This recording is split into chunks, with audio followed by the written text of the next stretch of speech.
अस्सलाम वालेकुम नाज़रीन, मैं हूँ यम्मे वाजिद। 7H न्यूज़ में आपका खैर मकदम है। रुकन असम्बली अजमीर रेखा ने खानापुर में किसानों की सहूलत के लिए तुखम या बीज फराहम करने के मामले पर PACS ऑफिस का इफ्तिताह अंजाम दिया है। क्या है ये मामला, ये जानने के लिए देखिए खानापुर से हमारे नुमाइंदे शेख परवेज़ की ये रिपोर्ट।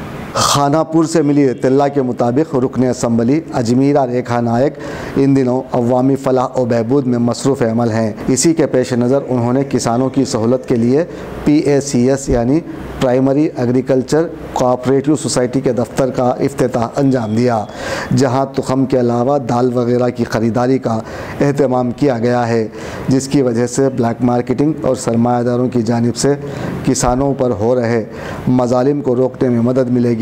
इस मौके पर MPPP ZPTC ओहदेदारों के अलावा दीगर अफराद भी मौजूद थे। हमारी न्यूज़ आपको कैसे लगी?